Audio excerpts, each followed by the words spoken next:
குழந்தைகள் அனைவருக்கும் வணக்கம். நாம இன்னைக்கு 7ஆம் வகுப்பு கணக்குல முதல் பருவத்தில் வரக்கூடிய முதல் பாடத்திலிருந்து பயிற்சி 1.4 வரக்கூடிய கணக்குகளை பார்க்கலாம்.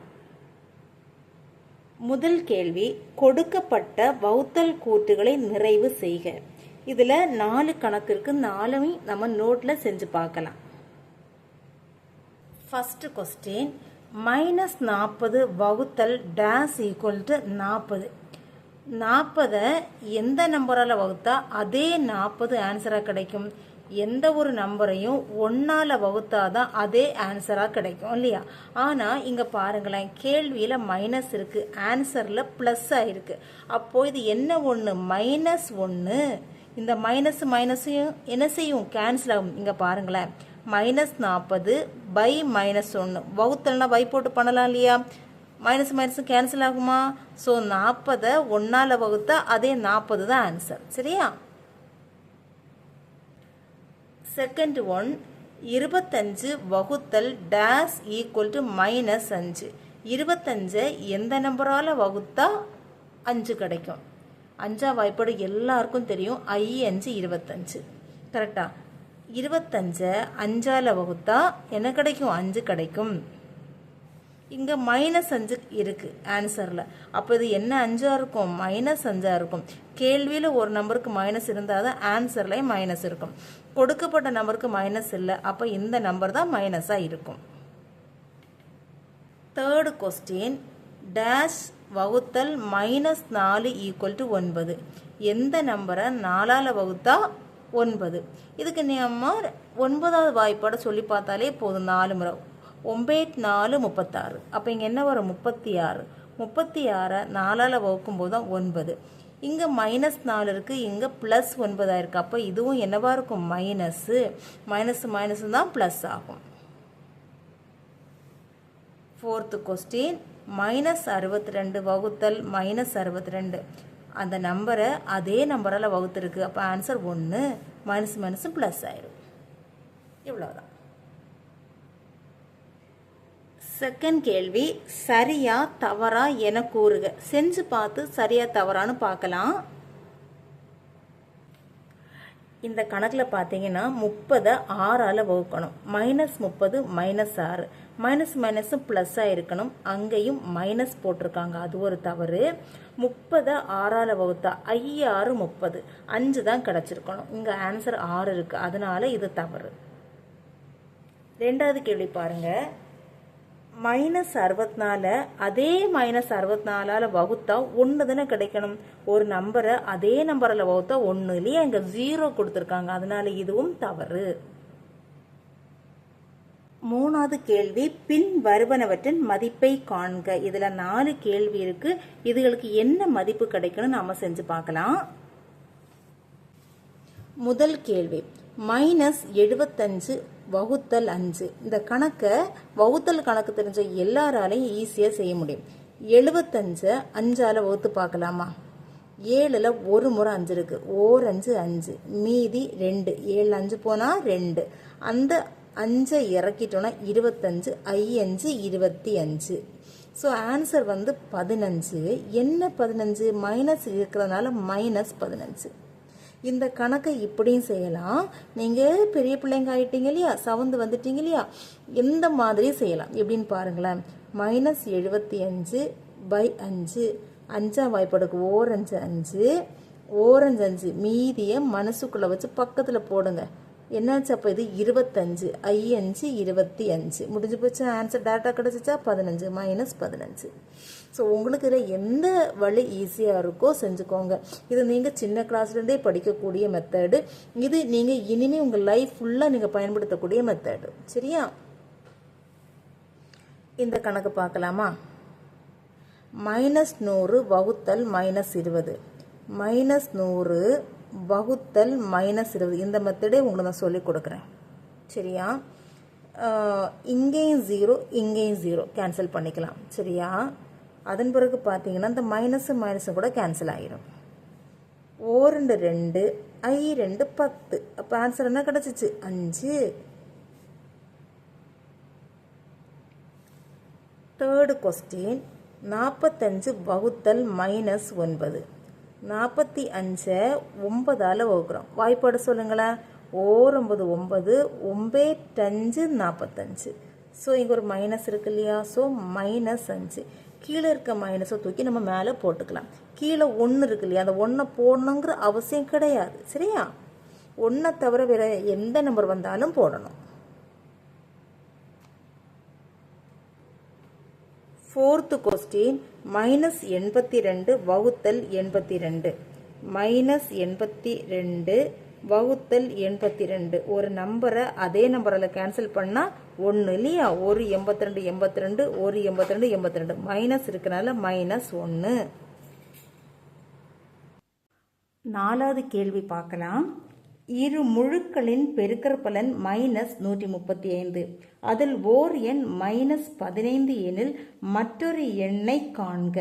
2 நம்பரை பெருக்கினா -135 கிடைக்குமா? அதில் ஒரு நம்பர் கொடுத்துருக்காங்க, இன்னொரு நம்பர் கண்டுபிடிக்கிறது எப்படின்னு கேட்குறாங்க. ரொம்ப ரொம்ப ஈஸி, பார்க்கலாம். சரியா? இந்த கணக்கில் என்ன சொல்லியிருக்காங்க? 2 நம்பரை பெருக்கினா -135 கிடைக்கும்னு சொல்லியிருக்காங்க. 2 நம்பர், அதில் ஒரு நம்பர் -15, இன்னொரு நம்பர் தெரியல இல்லையா?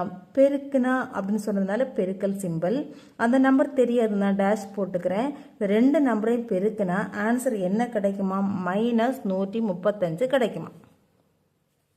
-15 இந்த நம்பர் நமக்கு தெரியாது இல்லையா? அதனால எக்ஸ்ன்னு எடுத்துப்போம். சரியா?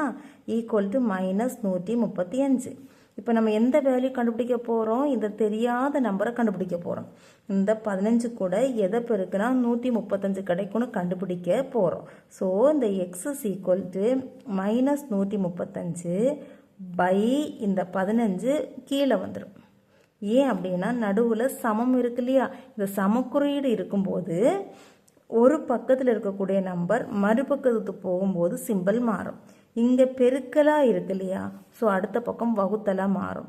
நீங்கள் சிம்பிளாக ஞாபகம் வச்சுக்கிங்கன்னா ஒரு பக்கம் மேலே இருந்துச்சுன்னா மறுபக்கம் கீழே போகும். ரூல்ஸ் படி பார்த்தீங்கன்னா பெருக்கல் வகுத்தலாக மாறும். சரியா? இப்போ நம்ம இதை வகுத்து பார்க்கலாம். இந்த மைனஸும் மைனஸும் கேன்சல் பண்ணிக்கலாம். ஃபஸ்ட்டு டிஜிட்டு இங்கேயும் 5 இங்கேயும் 5. ஃபஸ்ட்டு டிஜிட்டு 5 இருந்தால் அந்த நம்பர் எல்லாமே 5ஆம் வாய்ப்பாடு வகுப்படும். இதை நீங்கள் எப்போதுமே ஞாபகம் வச்சுக்கோங்க. 5 15. இப்போது இதையும் கேன்சல் பண்ணிப்போம். 13 சேர்த்து எடுத்தோம்னா 2 10. இங்கே மீதி 3 இருக்குது. 13ல் 10 போனால் மீதி 3. இந்த 3 பக்கத்தில் போட்டோன்னா 35 ஆயிரும். 7 5 35. இப்போ 3 27 3ஆம் வாய்ப்பாடு வகுப்படும். 4 3 3 9 3 27. அப்போது எக்ஸோட வேல்யூ எவ்வளவு? 9. இந்த -15 நம்ம எதால் பெருக்கினா 9ஆல் பெருக்கினா -135 கிடைக்கும். செக் பண்ணி பார்க்கலாமா? 15 பெருக்கல் 9 9 5 45 மீதி 4. 9 9 9 + 4 13. அவ்வளோதான் ஆன்சர் கிடைச்சா. சூப்பரா?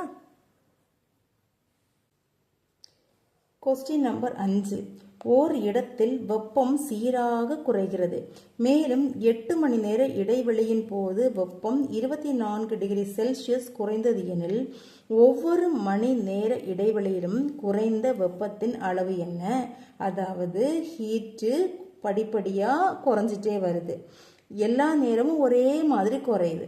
8 மணி நேரம் டோட்டலாக குறைஞ்சது 24 டிகிரி செல்சியஸ். 1 மணி நேரம் குறைஞ்சது எவ்வளவுன்னு கேட்குறாங்க. 8 மணி நேரத்துக்கு கொடுத்துக்கிட்டு 1 மணி நேரத்துக்கு கேட்டதுனால இது டிவிஷன் கணக்கு, வகுத்தல் கணக்கு. எப்போவுமே நிறைய கொடுத்துட்டு ஒன்னே ஒன்று கேட்ட வகுத்தல். சரியா? 1 கொடுத்துட்டு நிறைய கேட்கும்போது பெருக்கல், நிறைய கொடுத்துட்டு 1க்கு கேட்கும்போது வகுத்தல். ஞாபகம் வச்சுக்கோங்க. இங்கே 8 மணி நேரத்துக்கு கொடுத்துக்கிட்டு 1 மணி நேரத்துக்கு கேட்டதுனால இது வகுத்தல் கணக்குன்னு நம்ம தெரிஞ்சுக்கணும். செய்யலாமா? கேள்வியில் என்ன கொடுத்துருக்காங்களோ அதை ஃபஸ்ட் நாம் எடுத்து எழுதிக்கணும். 8 மணி நேரத்தில் குறைந்த வெப்பம் 24 டிகிரி செல்சியஸ் ஈக்குவல் டு போட்டு எடுத்து எழுதியாச்சு. அப்படியானால் 1 மணி நேரத்தில் குறைந்த வெப்பம் 24 வகுத்தல் எவ்வளவு? 8. 24 8ஆல் வகுத்து பாருங்களேன். உங்கள் எல்லாருக்கும் 8ஆம் வாய்ப்பாடு தெரியும். எண் 3 24. சரியா? அப்போது ஒரு மணி நேரத்தில் 3 டிகிரி செல்சியஸ் வெப்பம் குறைஞ்சது. ஓகேவா? 6வது கேள்வி, ஒரு மின் தூக்கி சுரங்க வாயிற்குழியில் 5 மீட்டர் நிமிடத்திற்கு என்ற வீதத்தில் கீழ் நோக்கி செல்கிறது. தரை மட்டத்திலிருந்து மேலே 15 மீட்டரிலிருந்து மின் தூக்கி செயல்படுகிறது. ஏனெனில் -250 மீட்டர் கீழ் நோக்கி செல்ல ஆகும் நேரம் எவ்வளவு? மின் தூக்கி, அதை எலிவேட்டர், சுரங்கம் எல்லாம் தோண்டுவாங்க இல்லையா, பெரிய ஆழமான இடம், அந்த சுரங்கத்துடைய வாயிற்குழியில் 5 மீட்டர் ஒரு நிமிடத்துக்கு போகுது. அந்த சுரங்கம் மொத்தம் எவ்வளோன்னு பார்த்தேன்னா கீழ்ப்பக்கமாக -250 மீட்டர் ஆழம் இருக்குது. அந்த மின் தூக்கி தரை மட்டத்திலிருந்து மேலே ஒரு 15 மீட்டரில் இருக்குது. அப்போது தரை மட்டத்திலிருந்து மேலே 15 மீட்டரில் இருந்து கீழே இந்த 250 மீட்டர் வரைக்கும் அது போகிறதுக்கு எவ்வளோ நேரம் ஆகும்னு கேட்குறாங்க. பார்க்கலாமா? கணக்கில் என்ன கொடுத்துருந்தாங்க அப்படிங்கிறத எழுதியிருக்கேன். தரை மட்டத்திலிருந்து மின் தூக்கின் உயரம் 15 மீட்டர். உங்களுக்கு ஒரு படம் மூலம் போட்டு காமிக்கிறேன் பாருங்க. இதுதான் தரைன்னு வச்சுக்கோங்களேன். இந்த இடத்துல நாம் நின்றுட்டுருக்கோம். இது வந்து தரை, சரியா? இது 0. இப்போது இதுக்கு மேல் பக்கமாக 15 மீட்டரில் இருக்குது. 15 மீட்டரில் இந்த மின் தூக்கி ஸ்டார்ட் ஆகுது. அப்படியே கீழோக்கி எது வரைக்கும்? 250 வரைக்கும். அதனால தான் மைனஸ்னு சொல்கிறோம். அப்போ இதோட டோட்டல் டிஸ்டன்ஸ் நமக்கு தெரியணும். இந்த டோட்டல் டிஸ்டன்ஸ் தான் இப்போ கண்டுபிடிக்க போகிறோம். சரியா? இங்கே பாருங்களேன், தரை மட்டத்திலிருந்து மின் தூக்கியின் உயரம் 15 மீட்டர்னு கொடுத்துருக்காங்க. கீழ் நோக்கி தூரம் பார்த்தீங்கன்னா 250 மீட்டர் கீழே அப்படிங்கிறதுனால தரை மட்டத்திலிருந்து கீழே 0க்கு கீழே வருது. அதனால் -250. மொத்த தூரம் பாருங்களேன், ஏற்கனவே மேலே ஒரு 15, கீழே பார்த்தீங்கன்னா இது டிஸ்டன்ஸு கால்குலேட் பண்ணுறோம். அப்போது கீழே இது வந்து கீழே அப்படிங்கிறது -250. அப்போது 15 மைனஸ் ப்ளஸ். அப்போது எவ்வளவு? 265 மீட்டர் மொத்த தூரம். இந்த 265 மீட்டர் தூரத்தை கடக்கிறதுக்கு எவ்வளவு நேரம் ஆகும்னு கேட்குறாங்க. அதுக்கு அடுத்து என்ன நமக்கு கொடுத்துருக்காங்க? 5 மீட்டர் செல்ல 1 நிமிடம் ஆகுது. அப்போது நமக்கு எவ்வளோ கிடச்சி மொத்தம்? இப்போ 265 மீட்டர் செல்ல ஆகும் நேரம். அப்போ 265 வகுத்தல் 5. சரியா? 265 5ஆல் வகுத்து பார்க்கலாமா?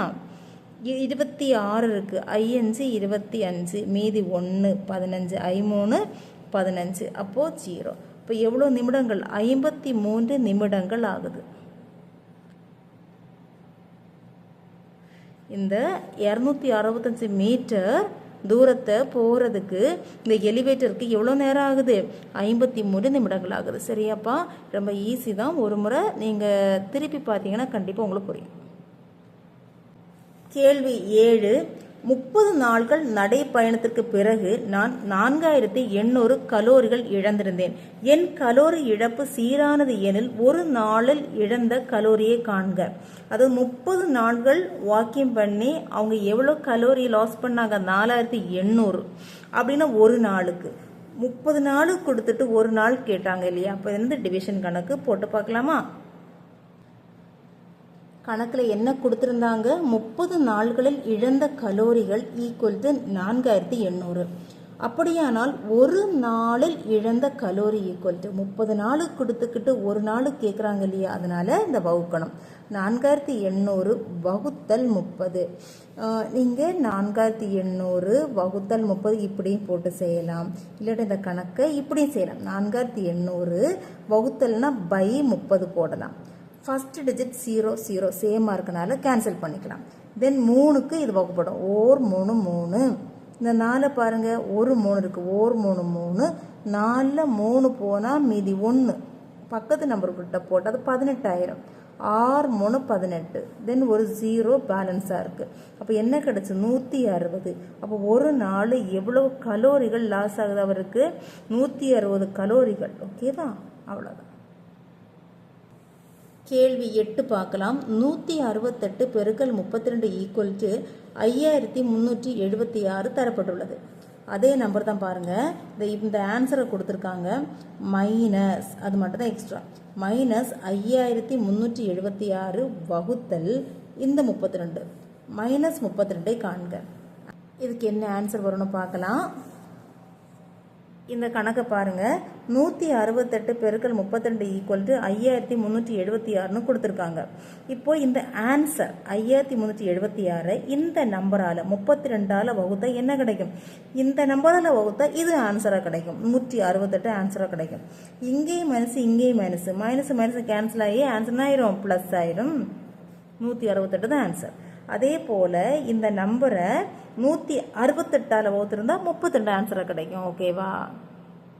9வது கேள்வி. மைனஸ் 20 எத்தனை மைனஸ் 4 உள்ளது? வாய்ப்பாடு சொல்லி பார்த்தாலே தெரியும். மைனஸ் 20 எத்தனை மைனஸ் 4 உள்ளது? இது வகுத்தல் கணக்கு அப்படிங்கிறதுனால நம்ம வகுத்து பார்த்து சொல்லலாம். ஓகே, இந்த கேள்வியில் என்ன கேட்டிருக்காங்க? மைனஸ் 20ல் எத்தனை மைனஸ் 4 இருக்குன்னு கேட்குறாங்க.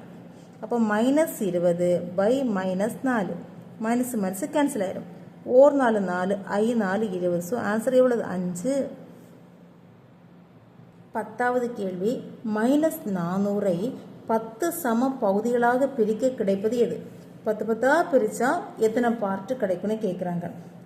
ரொம்ப ஈஸியாக நம்ம அந்த 400 10ஆல் என்ன செஞ்சால் போதும்? வகுத்தா போதும். சரியா? 10வது கேள்வி. மைனஸ் 400 நம்ம இதால் வகுக்க போகிறோம். அப்போ 10ஆல் வகுக்கணும்.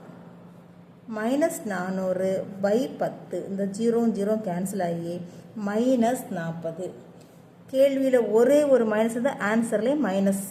சரியா? இவ்வளோதான் ஆன்சர். ரொம்ப ரொம்ப ஈஸி. நீங்களும் ப்ராக்டிஸ் பண்ணி பாருங்கள். இப்போ அதில் இருக்கக்கூடிய ஒன் வேர்டு ஆன்சர்ஸ் நம்ம பார்க்கலாம். 11வது கேள்வி. பின் வருவனவற்றுள் எது ஒரு முழுவை குறிக்காது? எது ஒரு முழுவை குறிக்காது? இங்கே பாருங்களேன். 0 வகுத்தல் மைனஸ் 7. 0வை நம்ம எந்த நம்பரால் வகுக்க முடியுமா? முடியாது. 20 வகுத்தல் மைனஸ் 4 செய்ய முடியும் இல்லையா? 9 3ஆல் வகுக்க முடியும் இல்லையா? 12 5ஆல் வகுக்க முடியும் இல்லையா? ஆனால் 0வை 7ஆல் வகுக்க முடியாது இல்லையா? அதனால இதுதான் ஆன்சர். மைனஸ் 16 வகுத்தல் 4க்கு சமமானது எது? 16 4ஆல் வகுத்தா என்னது? வாய்ப்பாடு தெரியும் இல்லையா? 4 16 4. இங்கே மைனஸ் இருக்கனால என்ன 4? மைனஸ் 4. அப்போது இதே மைனஸ் 4 வேறு எதுக்கு ஆன்சர் கிடைக்கும்? இங்கே இருக்குது பாருங்கள். 16 மைனஸ் 4ஆல் வகுத்தா ஆன்சர் என்ன கிடைக்கும்? மைனஸ் 4 கிடைக்கும். இங்கே ஏன் வராது? இங்கே இந்த மைனஸ் மைனஸ்னா ப்ளஸ் ஆயிரும். இங்கே 4ஆல் 16ஆல் வகுக்க முடியாது. இங்கேயும் மைனஸ் மைனஸும் ப்ளஸ் ஆயிரும். ஸோ இதுதான் ஆன்சர். மைனஸ் 200 வகுத்தல் 10 என்பது 200 10ஆல் வகுத்தா என்ன கிடைக்கும்? தெரியுமில்ல உங்களுக்கு? 200 10ஆல் வகுத்து பாருங்களேன். இங்கே ஒரு 0 இங்கே ஒரு 0 கேன்சல் ஆகி ரொம்ப ஈஸியாக ஆன்சர் கிடைச்சது 20. மைனஸ் இருக்கனால என்ன 20? மைனஸ் 20. கேள்வி 14.